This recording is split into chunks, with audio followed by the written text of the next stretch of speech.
Y ya estamos con Ignacio Esteban, él es doctor en biología. Estaremos hablando de un reciente estudio que se realizó para determinar cuál es el sueño de los adolescentes uruguayos y cómo los afectó durante la pandemia. Gracias por acompañarnos. Gracias por invitarme. Antes de meternos de lleno en este estudio, hablar un poco del sueño en los diferentes periodos de la vida, ¿no? Porque uno tiende a pensar, y creo que con certeza, de que no es el mismo el sueño de repente de un bebé que de un adolescente, de una persona adulta o de un adulto mayor. Es verdad. A ver, yo soy parte de un grupo interdisciplinario, gente de ciencias, de Facultad de Psicología. Yo soy de Facultad de Psicología, también de Clemente Estable, y nos interesa lo que tiene que ver con los ritmos biológicos, las cosas que ocurren con un determinado ciclo, por ejemplo, dormir, que dormimos todos los días, en general de noche, pero como comentaba alguien, por razones laborales muchas veces nos toca dormir en otro momento del día, no es lo mejor, pero pasa. Y entonces, uno de los temas que trabajamos es el sueño. En particular, mi doctorado, como contabas, tuvo que ver con el sueño, y el sueño, lo que nos interesa siempre resaltar es que es algo importantísimo. Digamos, vamos a pasar cerca de un tercio de nuestra vida durmiendo, y seguro que es porque durante el sueño pasan cosas muy importantes. El recién nacido va a pasar la mayor parte del tiempo durmiendo, va a despertarse para comer, hacer alguna cosa más. 18 horas los bebitos, es impresionante. Duermen muchísimo, y si lo pensamos de lo que nos interesa a nosotros, que tiene que ver con los ritmos, todavía no tiene un ritmo, duerme todo a lo largo del día en cualquier momento. En algún momento, cerca del año, un poco antes, empieza a consolidar el sueño en la noche. Empieza a dormir más durante la noche y empieza a parecerse más al comportamiento de un adulto, pero en realidad sigue durmiendo mucho y tiene siestas y duerme muchas siestas, los niños también. Y en la medida que uno va creciendo, va disminuyendo las horas, pero lo que hay una especie como de recomendaciones según la edad, que capaz que por ahí venía la pregunta de ¿cuántas horas son necesarias? En los niños se recomiendan cerca de 9 horas, por lo menos, entre 9 y 11, 9 y 12. Si hay menos o hay más, en general es no necesariamente motivo de preocupación, pero es para atender. En los adolescentes 8, en los jóvenes veinteañeros un poco más, 7, y luego más adelante en la vida lo recomendable son al menos 6 horas. Lo que se recomienda en el sentido de que al siguiente día vamos a estar de mejor estado de ánimo, vamos a funcionar mejor, la mente, el cerebro va a estar en mejores condiciones, y a largo plazo se asocia con una mejor salud. ¿Por qué fue que deciden hacer este trabajo en particular con los adolescentes? En realidad, yo ya venía trabajando con adolescentes desde la maestría, es decir, yo soy biólogo, pero además soy profesor de secundaria, entonces ahora no, pero trabajaba en secundaria, y fue una manera de unir esos dos intereses, la biología con la enseñanza. Entonces, adolescentes y qué estaba pasando y cómo se enfrentan los estudiantes, los adolescentes a los horarios liceales y demás, era lo que trabajamos desde el 2015, 2016 que empezamos estas cosas. Ahora en el doctorado continuamos eso, trabajando en varios liceos públicos de Montevideo, y en pandemia, un poco por la emergencia, cambió la investigación que hacíamos, pero bueno, fue una oportunidad para aprovechar y ver cómo los jóvenes se adaptaron o se enfrentaban a el funcionamiento de los liceos durante pandemia, que era muy entreverado. A veces iban a clases, a veces no, a veces tenían educación virtual, a veces entraban más tarde, más temprano, y bueno, era ver cómo se acomodaron a eso. ¿Cómo fue que hicieron el estudio? Bien. Nosotros en realidad en cronobiología, que es lo que investigamos nosotros, trabajamos utilizando distintos tipos de instrumentos. Veníamos trabajando en cuestionarios sencillos que tienen que ver, por ejemplo, preguntarles cuántas horas duermen. En general nos importa saber diferencias entre días de semana y fines de semana, porque entendemos que las presiones que hay un día de semana no son los mismos que los días libres, entonces veníamos trabajando así. También hay escalas que en general indagan sobre las horas de sueño preferidas, el momento del sueño preferido, y acerca de cómo se sienten después de tener que levantarse temprano o tener que acostarse tarde, un poco más como de preferencias.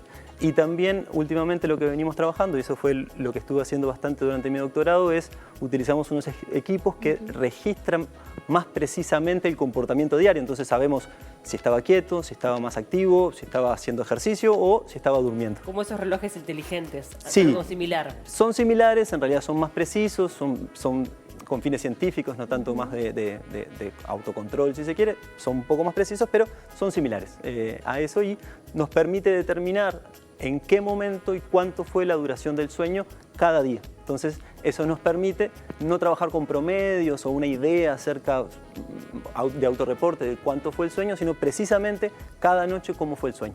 ¿Con cuántos jóvenes trabajaron? Y te pregunto, enlazadito con esto, ¿ellos lo consideraban interesante, importante el tema del sueño, estos jóvenes con los que has trabajado? A ver, nosotros, depende de qué investigación, trabajamos con más o menos cantidad de jóvenes, porque claro, si tenemos un cuestionario, en general como son menos precisos, precisamos trabajar con más participantes, en general trabajamos 300, 400, 500, va a depender la investigación. En este caso, en realidad, trabajamos con menos porque, claro, los equipos son más sofisticados, las medidas son durante más tiempo, entonces solo trabajamos con, en realidad, en 18, después bajamos a 15 estudiantes, pero al ser más preciso y al registrarlos durante muchos días, igual permite tener medidas bastante precisas del comportamiento.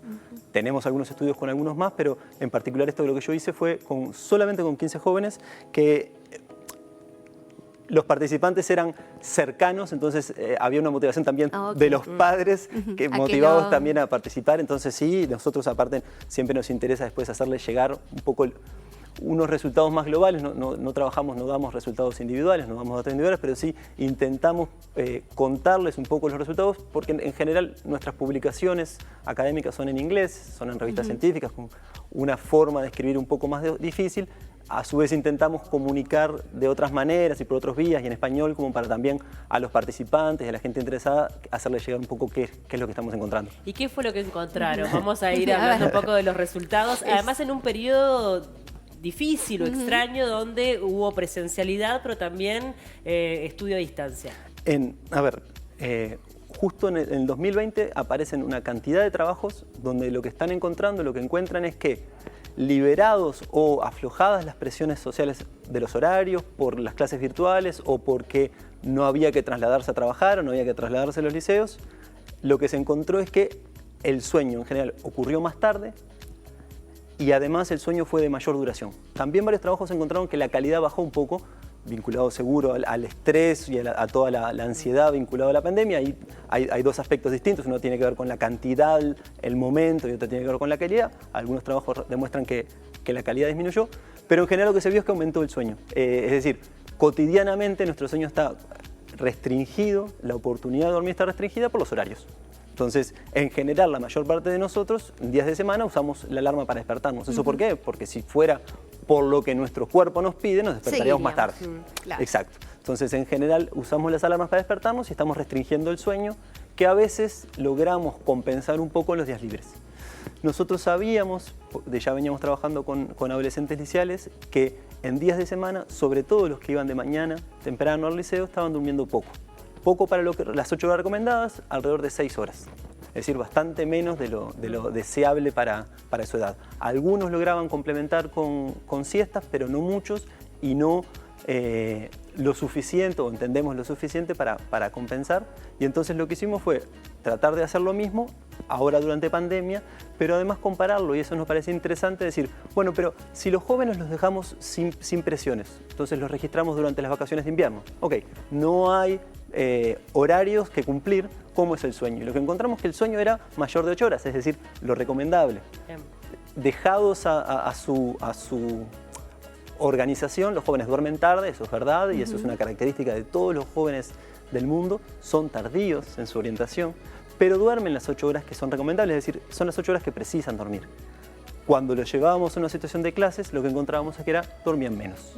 Dormían de nuevo esas 6 horas que encontramos ante cuestionarios, ahora lo volvimos a encontrar con una medida más precisa y no autorreportada.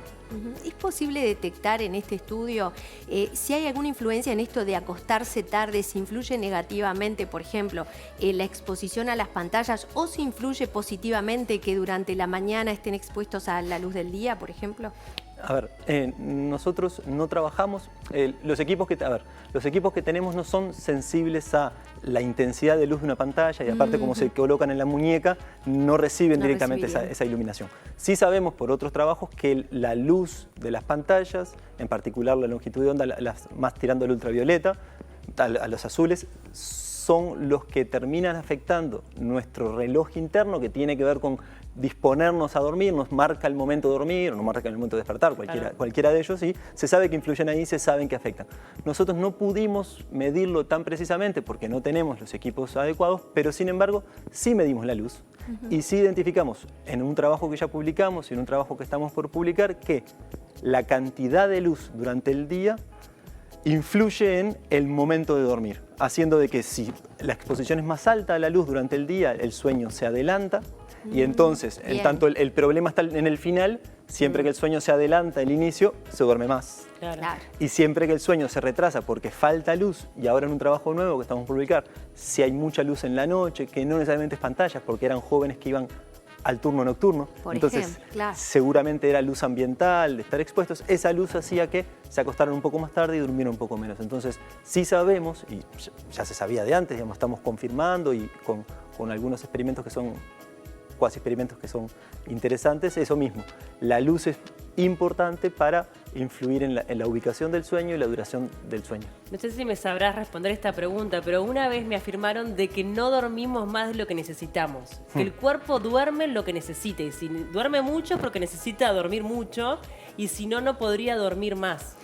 ¿Es así? A ver, se sabe que las distintas personas, cada uno de nosotros precisa dormir distinta cantidad de horas, y eso tiene que ver también con qué bien y de qué manera ocurren los procesos que son relevantes que ocurren durante el sueño. Entonces, no todos precisamos dormir la misma cantidad, eso es así.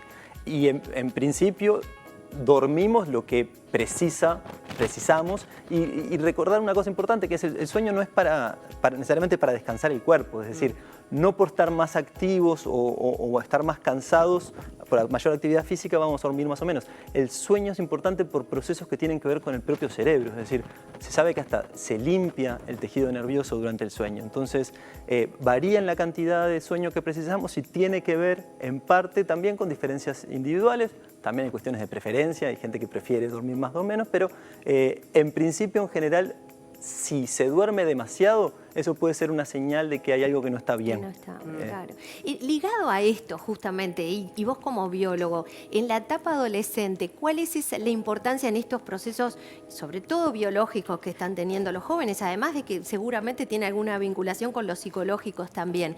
¿Cuál es la importancia de que duerman las horas necesarias en esta etapa de la vida? A ver, el sueño es muy importante para el estado de ánimo, para el comportamiento. Se sabe que es muy importante también para los procesos de aprendizaje.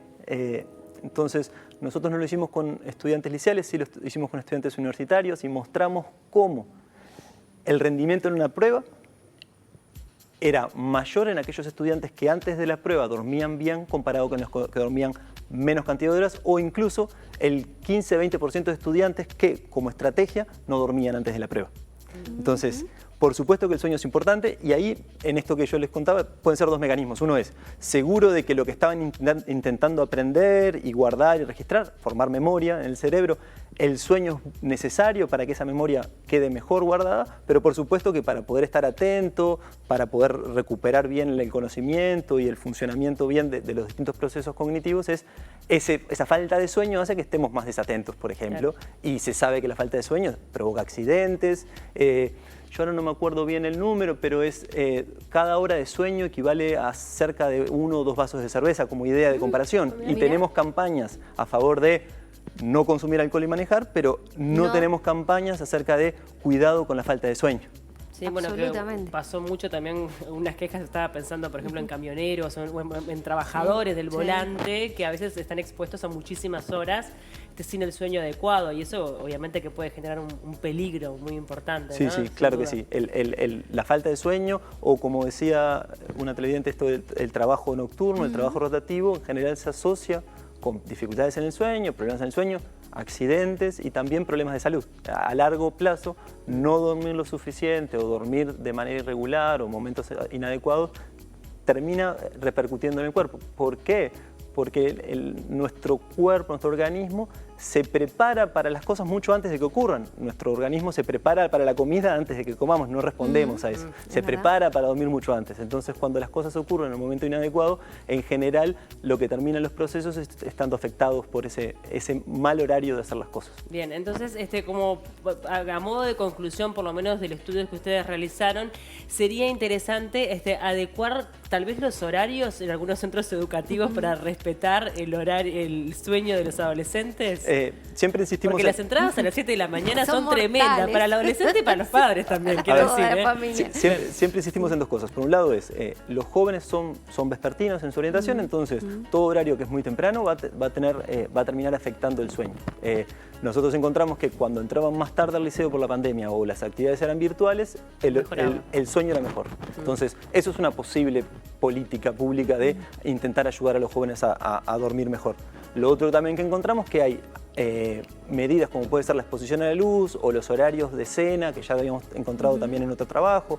Hay determinados arreglos familiares, sí, de lo que se llama hábitos saludables de sueño. Ahora higiene de sueño se dejó usar, se habla más como de hábitos saludables, pero bueno, se sabe que algunas cosas, o la exposición a pantallas, esas cosas también pueden ayudar a que ese sueño empiece antes y logren los jóvenes dormir lo suficiente. Ejercicio a última hora de la noche no es muy recomendable, ¿no? Porque a veces pasa que pasen el ejercicio a última hora para el sueño. ¿Cómo es esto? Estás contando el próximo trabajo que vamos a publicar. Sí, Okay. lo que también encontramos que es eso mismo. El ejercicio físico en la noche, tarde en la noche, termina...